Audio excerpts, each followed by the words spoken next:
인문계열 전체가 별다른 변화가 인문계열 한마디로 계속 밀고 있거든요. 나한테 꼭 맞는 정보를 찾아내는 거죠. 네, 그게 바로 입시 전략입니다. 어느 곳에서도 알려주지 않는 최상위권 맞춤 입시 전략. 입시통에서 파헤치겠습니다.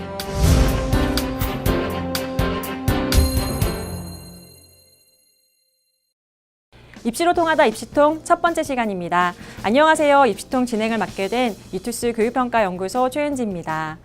매일매일 쏟아지는 입시 관련 신문 기사들, 그리고 입시 기관과 대학에서 발표하는 입시 정보들을 통해서 하나의 입시 흐름을 읽어내는 것은 굉장히 어려운 일입니다. 그래서 저희 입시통에서는 대한민국 수험생과 학부모님 여러분들이 입시로 통하는 그날까지, 입시로 통하는 그날을 위해 다른 곳에서는 알려주지 않는 입시 현상의 이면을 한번 쏙쏙 파헤쳐 보려고 합니다.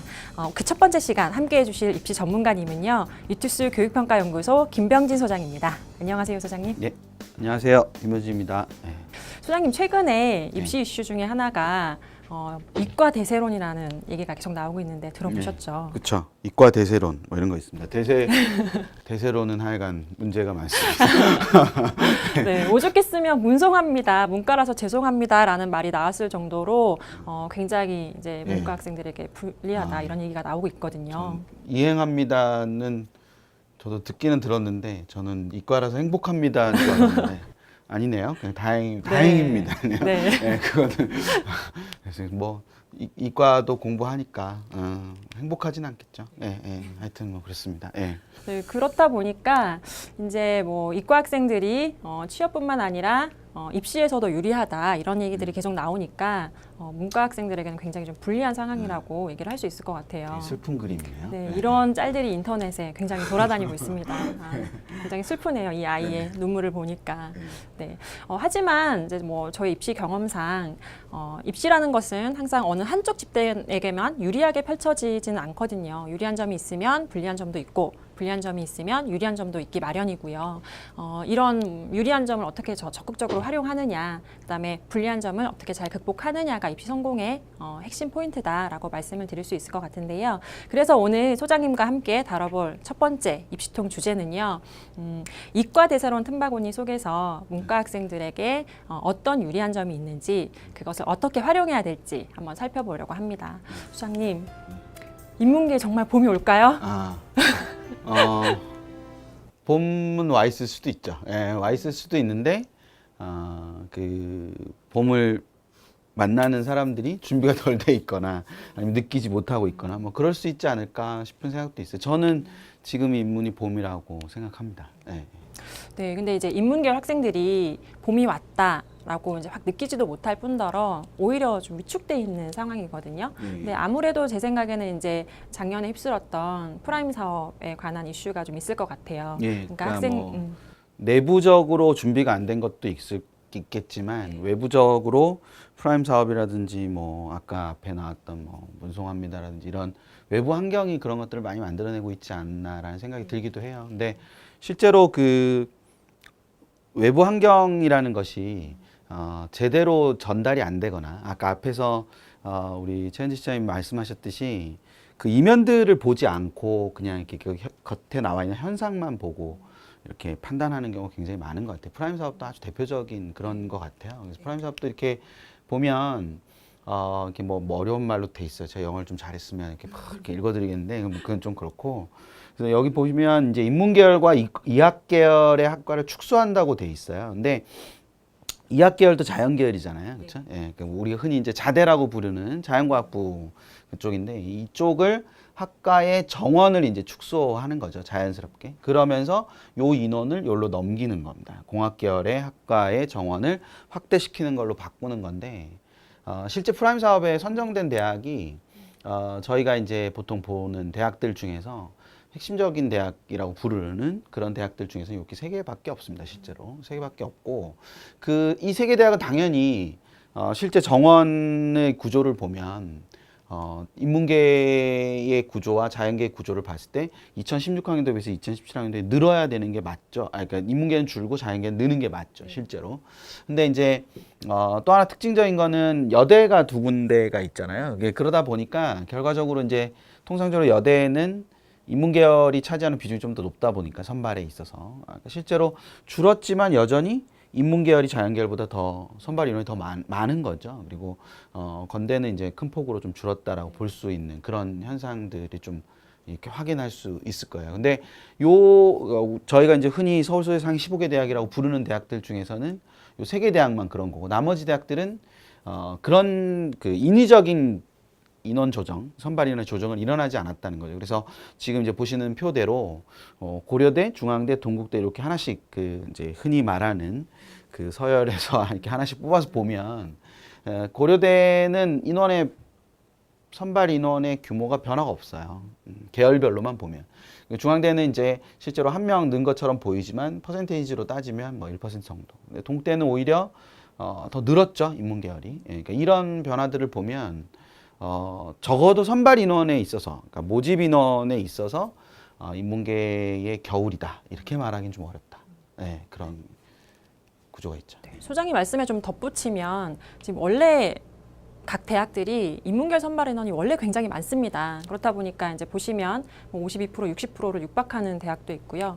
특수한 경우 이제 건국대를 제외하면 다 여대니까 더 높게 나타나고 있죠. 그렇기 때문에 프라임 사업 때문에 인문계열 선발 인원을 축소해서 자연계열을 자연계열을 선발을 한다고 하더라도 그것이 인문계열 선발 인원의 감소라는 큰 이슈를 만들어내는 것은 굉장히 어렵지 않나라는 생각이 좀 듭니다.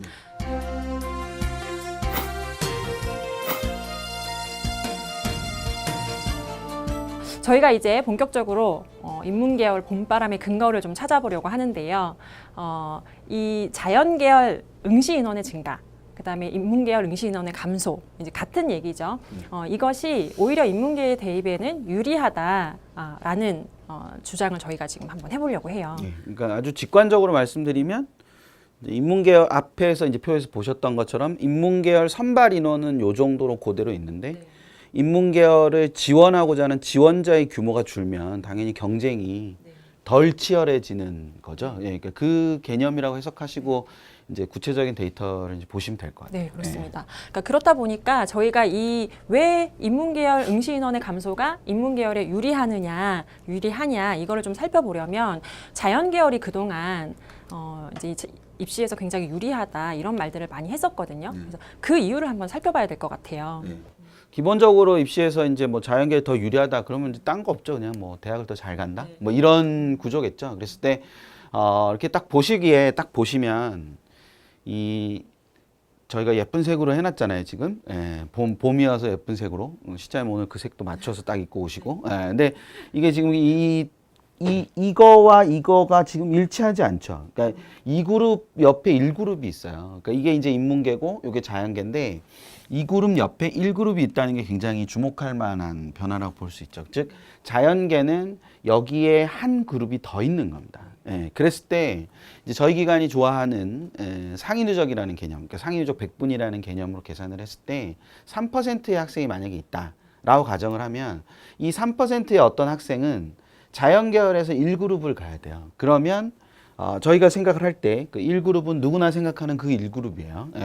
그 1그룹을 이제 자연계 학생이 딱 갔다. 그러면 인문계의 3% 학생도 어디를 가야 될 것 같은데 1그룹을 가야 될 것 같은데 얘는 1그룹을 못 가요. 왜냐하면 여기 3%나 여기 3%나 가는 데는 같겠죠. 그러니까 얘는 2그룹을 가게 되고 얘는 1그룹을 가게 되니까 얘네들이 학교에서 만나서 똑같이 3%야. 그러니까 뭐 100명 중에 3등 하는 애, 100명 중에 3등 하는 애. 근데 야, 너는 어디 갔어? 나는 1그룹의 대학을 갔어. 나는 2그룹의 대학을 갔어. 그래서 어디가 훨씬 더 대학 가기가 좋구나. 인문계, 자연계가 훨씬 더 대학 가기가 좋구나. 이렇게 보이지만 이 1그룹은 사실상 2그룹이다. 여기 1그룹은 따로 있다. 그러니까 결국 뭐 똑같은 거. 그러니까 그냥 뭐 다 떠나서 인문계와 자연계 뭐 응시 인원이 증가하든 감소하든 이거 다 떠나서 결코 자연계가 대학 가기 쉽지 않다. 뭐 저는 그렇게 생각합니다. 네. 지금 다시 한번 말씀드리면 같은 위치에 있더라도 대학 서열상 대학의 이제 저희가 흔히들 말하는 네임밸류상 그룹이 좀 1그룹과 2그룹 이렇게 같은 위치에 있을 때는 이렇게 가기 때문에 이제 착시 현상인 거죠. 네, 그렇죠. 착시 현상이죠. 자연계열 학생들이 대학 가기 유리하다 이렇게 말들을 많이 하시거든요. 그래서 자연계열로 학생들이 많이 이동을 하고 있는 것 같아요. 예, 실제로. 실제로 저희가 이제 자료를 한번 살펴보면 최근 3년간 사과탐 선택자 비율이에요. 저희가 봤을 때 2015학년도부터 17학년도까지 과탐 응시자 변화를 한번 살펴볼게요. 저기 민트색이 이제 과탐 응시자인데요. 2015학년도에는 40.9%, 2016학년도에는 41.7%, 그리고 2017학년도에는 45.7%로 계속 늘고 있거든요. 이 퍼센테이지가 느는 것도 굉장히 중요하지만 전체 응시 인원, 이 보라색으로 되어 있는 이 그래프를 보시면 전체 응시 인원은 계속 줄고 있음에도 불구하고 자연계열 응시자는 증가하고 있다는 점에 좀 주목을 하셔야 될 것 같아요. 이게 되게 특징적이에요. 이게 굉장히 특징적인 사건인데 전체 응신원이 지금 여기랑 비교하면 이게 거의 뭐 2만 명이 넘게 줄어든 거죠. 근데 과탐은 13,000명이 는 거예요. 그러니까 는 상황이고 여기는 3만 명이 넘게 준 거기 때문에 이게 차이가 크죠. 근데 이제 피부로 안 오실 거예요. 예, 피부로 전혀 이렇게 뭐 현실적으로 느껴지지 않으실 거예요. 예. 지금 이제 2016학년도에서 17학년도에 4%가 늘었거든요. 근데 이 4%라는 게 이제 감이 좀 안 오실 것 같아가지고 다른 데이터를 좀 준비를 했어요. 2016학년도에서 17학년도에 자연계열 학생들이 몇 명이 증가했냐? 아까 말씀을 하셨지만 13,128명이 증가를 했거든요. 근데 이 13,000명이라는 숫자도 잘 이제 와닿지 않으실 것 같은데 저희가 좀 다른 방식으로 좀 해석을 해드릴게요. 아까 프라임 사업에 선정된 대학들과 아닌 대학들의 인문계열이랑 자연계열의 선발 비율을 한번 저희가 검토를 했었는데요. 인원으로 보면 적게는 1,400명에서 1,500명, 그다음에 많게는 1,900명에서 2,000명 정도를 선발을 하고 있어요. 한 개 대학의 인문계열 모집 정원이 그 정도 되거든요. 그래서 저희가 평균적으로 한 개 대학에서 1,600명 정도의 인문계열 학생을 선발한다라고 계산을 하면 13,128명이라는 숫자는 8개 대학의 인문계열 선발 정원이라고 할 수 있어요. 그러니까 굉장히 어마어마하게 큰 수치인 거죠. 네. 그러니까 단순하게 접근하면 그런 거죠. 그러니까 이 학생들이 늘었다는 얘기는 인문계 학생들이 이만큼 줄었다는 거잖아요. 예, 물론 이제 3만 명 넘게 줄었지만 어쨌거나 이 13,128명이라는 존재가 자연계 수험생이 됐다는 얘기는 인문계에서 9번째 대학을 가야 되는 학생이 만약에 이 친구들이 다 이렇게 성적대가 맨 위에 있다면 9번째 대학을 가야 되는 학생이 첫 번째 대학으로 갈 수 있다는 그런 의미를 갖는 거죠. 예, 그러니까 이거는 그냥 지나가는 얘기로 그런 거기 때문에 굉장히 이렇게 많은 인원의 변화를 볼 수 있는 거죠. 그래서 이제 이 정도 숫자면 인문계열 지원 흐름에 좀 큰 영향을 미칠 것 같아요. 예, 실제로 이제 보자면 2016학년도에 1%인 학생들이 갔던 학교가 있을 거예요. 그러니까 인문계열 전체 상위 1%가 갔던 학교가 있을 거예요. 근데 그걸 이제 등수로 표현하면 3,227등이었습니다. 그러면 입시가 별다른 변화 요소가 없다면, 특히 그리고 아까 앞에서 프라임 사업에서 보셨던 것처럼 입학 정원의 변화가 별로 없기 때문에 2016학년도에 3,227등이 갔던 대학은 2017학년도에도 요 등수의 학생이 가야 맞는 거예요. 그게 이제 입시가 가지고 있는 가장 기본적인 속성인데, 이 3,227등을 받은 애는 실제로 1.1%라는 거죠. 왜냐하면 인문계 수험생이 줄었기 때문에. 그러면 여기 1.1%, 2016학년도 1.1%의 학생이 갈 수 없었던 곳을 2017학년도 1.1%의 학생은 간다는 얘기죠. 그러면 인문계가 대학 가기 더 쉬워진 거잖아요. 냉정하게 얘기하면. 그리고 이게 저희 예상대로 간다면 2018학년도에 가면 이게 이제 더 심해질 거라는 거죠. 이게 1%대니까 별로 안 와닿아요. 근데 이게 2.5%나 5%로 특히 5%로 가보면 16,133등을 하게 된 건데 2016학년도 기준으로 그 5%에 해당하는 16,133등이라는 이 수치는 2017학년도로 가면 5.56%예요. 예, 그리고 실제로 5%와 5.56% 사이에 1,624명이 있어요. 그럼 아까 앞에서 기억나시는지 모르겠지만 인문계 수험생들이 보고 계실 테니까 이런 거 잘 기억해야 돼. 인문계도 이게 순간적으로 이렇게 학습 능력이 굉장히 중요한데 이 1,624명이라는 숫자가 그냥 1,624명이 아니라 앞에서 얘기했었죠. 그냥 평균적으로 인문계열을 뽑는 선발하는 인원이 1,600명 정도 된다. 그러니까 이게 대학 하나가 차이 나는 거예요. 그러니까 여기서 5%가 갔던 대학하고 여기서 5%가 가는 대학이 대학 하나가 차이가 난다는 거는 훨씬 더 대학을 가기가 훨씬 더 쉬워졌다. 이렇게 해석할 수 있다는 거죠. 그러니까 지금 첫 번째 근거를 살펴보면 인문계열의 봄은 확실히 온 것 같습니다. 예. 근데 이제 이게 그쵸.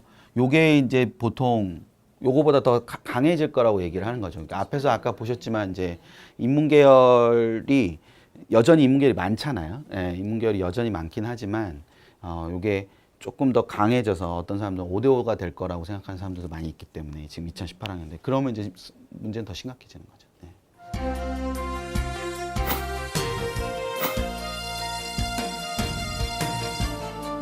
저희가 이제 두 번째 인문계열 봄바람의 근거를 한번 찾아보려고 하는데요. 성적이 우수한 학생들이 자연계열로 많이 몰린다. 그렇기 때문에 오히려 인문계열 학생들이 대입에 유리하다. 라는 근거를 설명을 한번 해드릴까 합니다. 네, 이거 보고 있는 친구들은 성적이 좋을 거예요, 그렇죠? 네, 이거 보고 있는 친구들은 성적이 좋을 건데 그 이제 이 친구들 말고 다른 친구들이 자연계열로 갔을 거다, 성적 좋은 애들이. 그러니까 자연계열 학생들, 자연계열로 성적이 우수한 학생들이 많이 몰린다라는 거는 뭐 취업에서도 계속 유리하다. 최근에 이제 인공지능이나 자율주행차 이런 얘기들이 계속 나오고 있고, 그 다음에 뭐 지금 의학계열 선발 인원도 계속 늘고 있기 때문에 자연계열 학생들, 자연계열로 우수한 학생들이 많이 몰리고 있지 않냐, 그렇게 좀 이제 판단이 되는데요. 일단 저희가 3월 학력평가와 수능 시험의 서가탐 응시 비율을 한번 먼저 살펴볼게요. 요거를 보면서 저는 좀 재미있는 점이 있었는데 2016학년도에는 3월 학력평가에서는 40.32%였지만 실제 수능에서는 1.37%가 늘었거든요. 그리고 2017학년도에도 1.29%가 늘었어요. 근데 저는 조금 상식적으로 일반적으로 이해가 안 됐던 게 보통 수학이랑 과탐 공부가 어렵기 때문에 자연계열 학생들이 중도 포기하는 학생들이 많을 것 같거든요. 줄어야죠. 네, 그래서 주는 게 맞는 것 같은데 이게 오히려 늘어서 좀 궁금합니다. 어떻게 예. 해석해야 될지. 일단 뭐 이게 모든 걸 보여주진 않겠지만 특징적인 거 하나는 이제 3월 학평 기준으로만 봐도 과학탐구 수험생이 계속 늘고 있다는 거죠. 지금. 예, 사회탐구 수험생은 계속 줄고 있다는 거죠. 3월 학평 기준으로만 봐도. 그러니까 과학탐구 수험생의 증가 현상은 2018년에도 분명히 일어날 거다. 예, 그게 이제 하나 포인트고. 두 번째는 근데 재미난 거는 지금 언급하신 대로 수능 가면 더 많아진다. 과탐 수험생이. 이게 왜 이러냐. 졸업생이 많은 거죠. 그러니까 과탐을 선택하는 졸업생이 많은 겁니다. 그러니까 역으로 말하면 과탐을 선택하고 고3 때 실패하는 애가 많다는 거예요. 그 친구들이 이제 재수를 하거나 뭐 또는 삼수를 하거나 하는 학생들의 숫자가 많다. 즉 3월 학평은 재학생만 있고 수능은 졸업생도 다 보기 때문에 그러면 수능에 가서 사탐 수험생이 줄어든다는 얘기는 인문계 학생들은 갈 만한 곳은 다 간다는 거예요.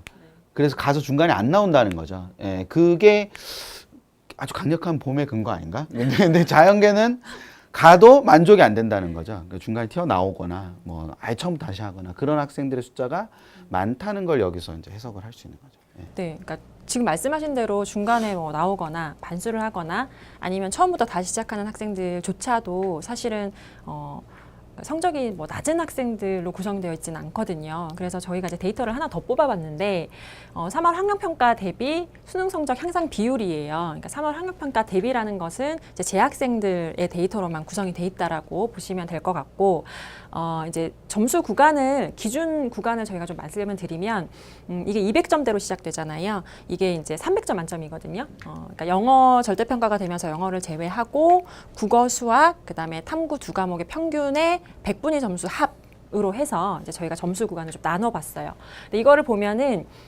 일단 상승 비율을 보시면 자연계열보다는 인문계열이 훨씬 높게 나타나고 있고요. 그리고 이제 상위권일수록 상승폭이 굉장히 낮다 이렇게 해석할 수 있습니다. 그렇죠. 이게 뭐 여러 가지 의견이 있을 수 있죠. 이게 아까 말씀드린 대로 재학생 데이터니까 재학생들이 졸업생이 들어왔을 때 영향을 더 많이 받는 게 자연계다. 뭐 이렇게 해석할 수 있는 게 하나가 있겠죠. 왜냐하면 이게 수능으로 갔을 때의 상승 비율이니까. 또 하나는 상대적으로 학습량 자체가 졸업생들이 훨씬 더 많다 보니까 그 학습량에 따라서 격차를 보일 수 있는 게 인문계보다는 자연계다. 수학의 범위 확장이라든지 과탐의 학습 완성도라든지 뭐 이런 것들을 들 수 있는 거다. 뭐 이렇게 해석할 수 있겠죠. 그걸 역으로 이제 활용할 수 있어야죠. 지금 인문계 학생들이 보는 거는.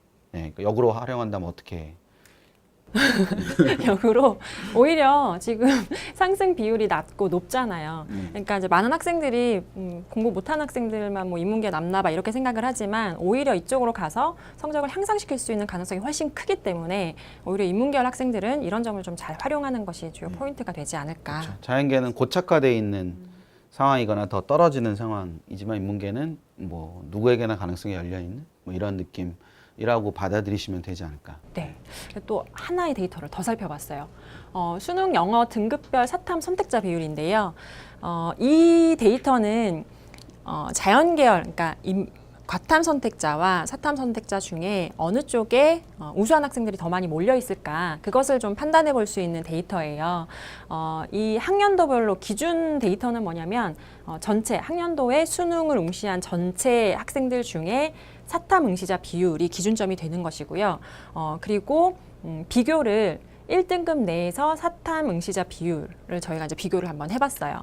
보면 2010학년도에는 전체 응시자 중에서 사탐 응시 비율이 59.24%인데 1등급 내에서는 사탐 응시자가 66.16%예요. 그래서 6.92% 더 높게 나타나거든요. 그러니까 전체 대비 인문계열 학생들이 더 우수한 학생들이 많이 포진돼 있다. 이렇게 해석을 할 수 있을 것 같고요.